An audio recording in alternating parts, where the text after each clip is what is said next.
चलिए ब्रेक के बाद एक बार फिर से स्वागत है आपका। थराली विधानसभा से कांग्रेस के पूर्व विधायक डॉक्टर जीतराम ने प्रदेश कांग्रेस कमेटी में नई और अहम जिम्मेदारी मिलने पर कांग्रेस के राष्ट्रीय नेतृत्व समेत उत्तराखंड प्रभारी और पूर्व मुख्यमंत्री हरीश रावत का आभार व्यक्त किया है।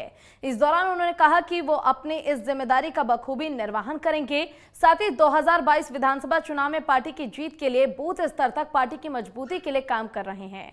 और थराली उत्तराखंड कार्यकारी प्रदेश अध्यक्ष बने पूर्व विधायक डॉक्टर जीतराम अहम जिम्मेदारी मिलने पर राष्ट्रीय नेतृत्व का आभार जताया उन्होंने।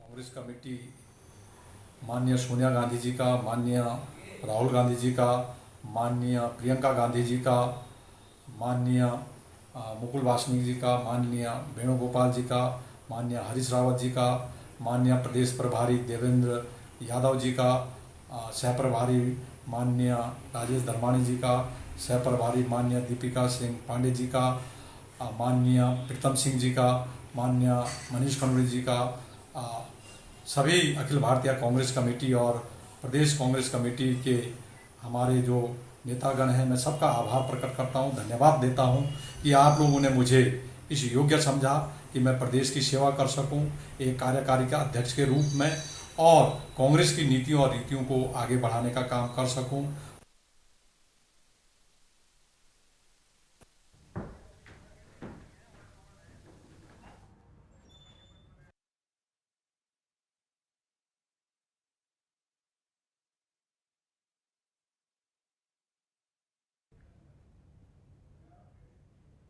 और आपको बता दें कि उत्तराखंड में कांग्रेस की तरफ से नए प्रतिपक्ष चुने गए हैं प्रीतम सिंह, जिनसे खास बातचीत की है हमारे संवाददाता योगेश सेमवाल ने। चलिए दिखाते हैं।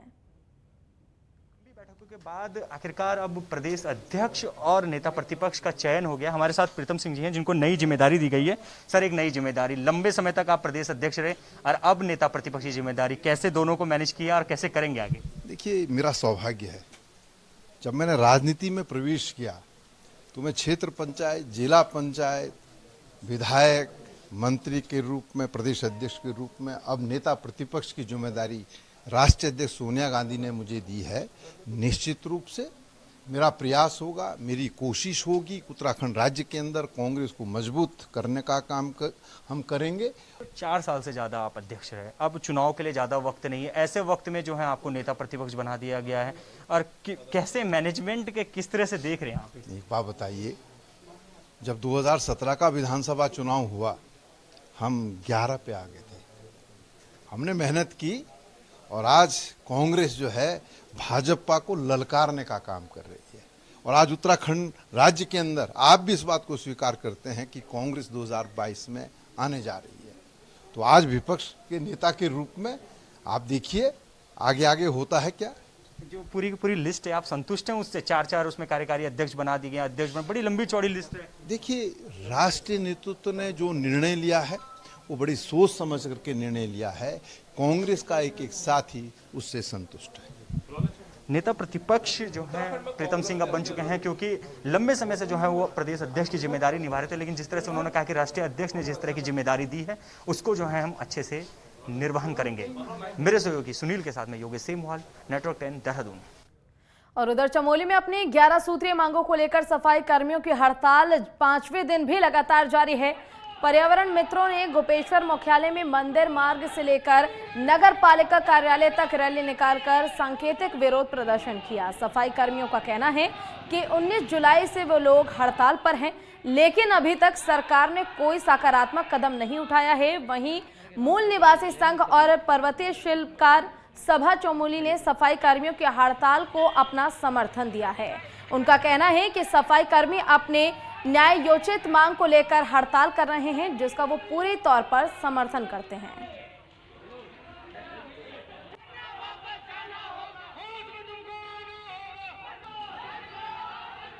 मैं मूल निवासी संघ की तरफ से इन कर्मचारियों को पूरा समर्थन देती हूँ और जो इनकी मांगे हैं 11 सूत्री मांगे हैं ये पूर्ण होनी चाहिए, क्योंकि इन लोगों की वजह से ही हम लोग स्वच्छ और सही जीवन व्यतीत करते हैं। इन लोगों की जो मांगे हैं उनके लिए सरकार से अनुरोध करती हूँ कि जल्द से जल्द इनकी मांगों को पूरा किया जाए। और जो बाजार में सारी जगहों पे कूड़े के ढेर लग रखे हैं, कोरोना जैसी महामारी में इतने सारे लोगों की जानें वैसी चली गई हैं, अब तो लग रहा है कि लोग भी ये कूड़े से इतनी बीमारी इतनी फैल जाएगी कि अपना जीवन व्यतीत करना हमें मुश्किल में हो जाएगा। उत्तराखंड सफाई कर्मचारी संघ के बैनर तले हम धरने प्रदर्शन में बैठे हैं। आज है हमारा 5वां दिन। हमारे जो है 11 सूत्रीय मांगों को लेकर हम जो है धरने में बैठे हुए हैं। इसमें जो हमारी पहली मांग है कि ठेका प्रथा बंद की जाए। ठेका प्रथा बंद करने के जो उपरांत इनको नियमित कर्मचारी घोषित किया जाए, क्योंकि आज जो महंगाई कमर तोड़ चल रही है, इसमें जो है 9 या 10 हज़ार में परिवार का पालन पोषण नहीं हो पा रहा है। और दूसरी मांग ये है कि जो जाति प्रमाण पत्र है और स्थायी निवास प्रमाण पत्र है, इनका निराकरण करने के लिए जो है सरकार आदेश जारी करे और जो हमारे सफाई कर्मचारी जहां रह रहे हैं उनको उस जगह का मालिकाना हक दिया जाए।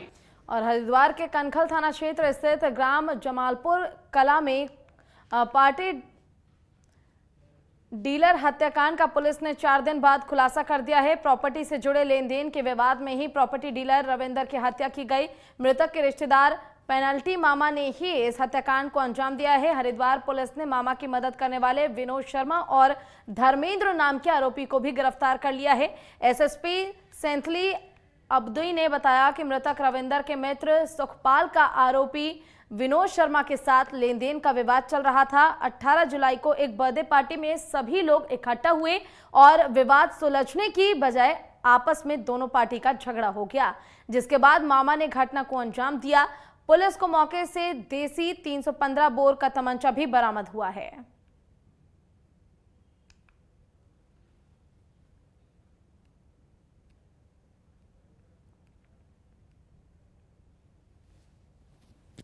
मैं जगदीशपुर चौकी क्षेत्र में एक रविंदर करके व्यक्ति का जो है हत्या कर दी गई है।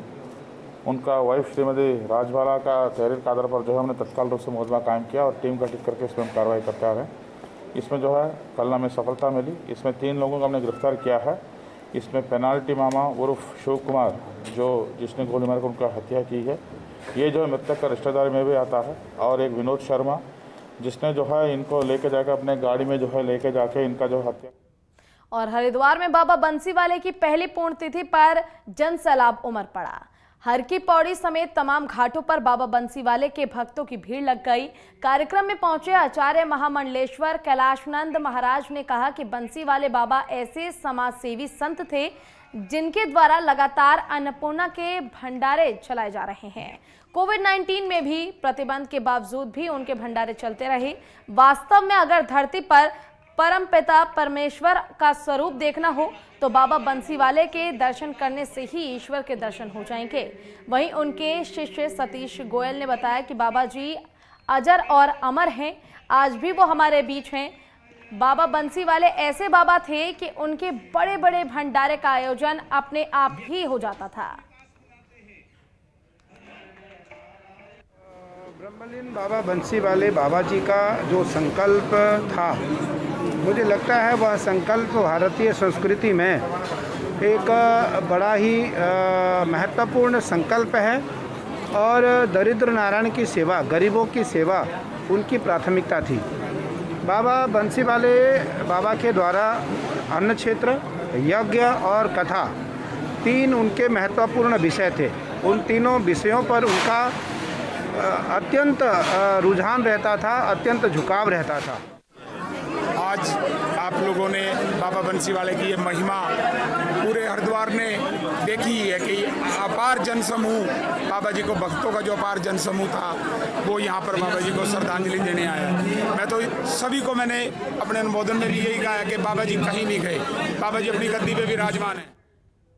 और चमोली जिले के जोशीमठ विकासखंड उर्गम के देवग्राम में 2013 में आई भीषण आपदा से कल्पगंगा का पानी बढ़ जाने के कारण पूरे जमीन धंस गई थी, जिसके बाद ग्रामीणों के मकानों में दरार पड़ रखी है। ग्रामीणों ने कई बार शासन प्रशासन और जनप्रतिनिधियों को कई बार जानकारी दी, लेकिन उनकी ओर से कोई भी ध्यान देने को तैयार नहीं है। ग्रामीणों का कहना है कि उनके मकान पर बड़ी बड़ी दरारें पड़ गई हैं और जब भी बरसात का समय होता है उनके मन में फिर से वही 2013 आपदा की याद ताज़ा हो जाती है और उन्हें फिर से डर सताने लगता है।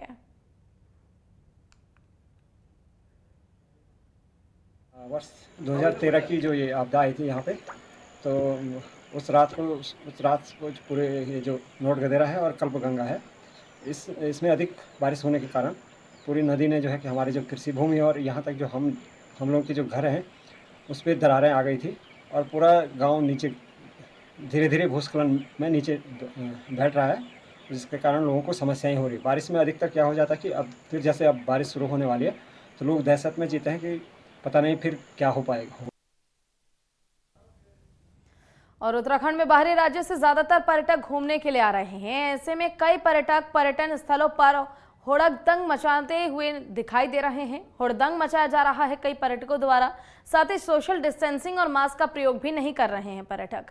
ऐसे पर्यटकों के खिलाफ उत्तराखंड पुलिस मिशन मर्यादा चला रही है और हुड़दंग मचाने वाले पर्यटकों के खिलाफ कड़ी कार्रवाई की जा रही है। पुलिस प्रवक्ता नीलेश भरेणे ने बताया कि अभी तक एक सप्ताह के अंदर 1095 लोगों के खिलाफ कार्रवाई की गई है, जिसमें नदी के किनारे कूड़ा फेंकने वाले 23 लोगों के खिलाफ कार्रवाई की गई है।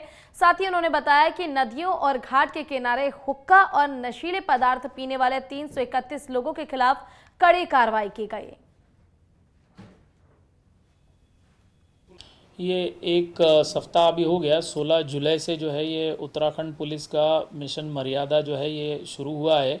इसमें जो पहली बार एक हर की पैड़ी पे गंगा किनारे हुक्का पी रहे कुछ जो है उपद्रवी द्वारा वीडियो वायरल हुआ। तुरंत ही जो है इसने पुलिस पे संज्ञान लिया, उपद्रवी पे जो है उचित धाराओं में कार्रवाई हुई। उसके बाद जो है उत्तराखंड पुलिस ने मिशन मर्यादा शुरू किया और ऐसे तमाम जो है गंगा घाट किनारे तीर्थस्थल और तीर्थाटन जहाँ पे ऐसे जो है जो बैन है जो चीज़ें, उस पर जो है उचित वैधानिक कार्रवाई की जा रही है।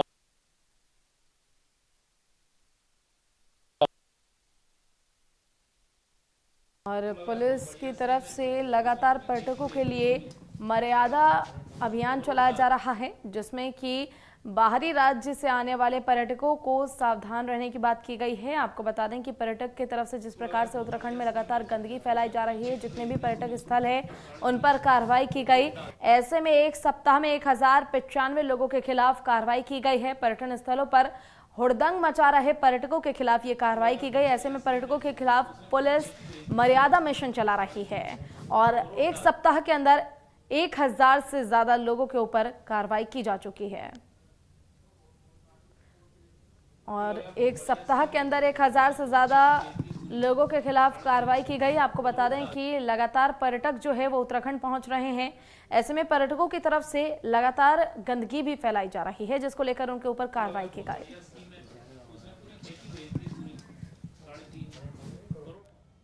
चलिए इसी के साथ उत्तराखंड की खबरों में फिलहाल के लिए बस इतना ही। जल्द हाजिर होंगे। जय हिंद।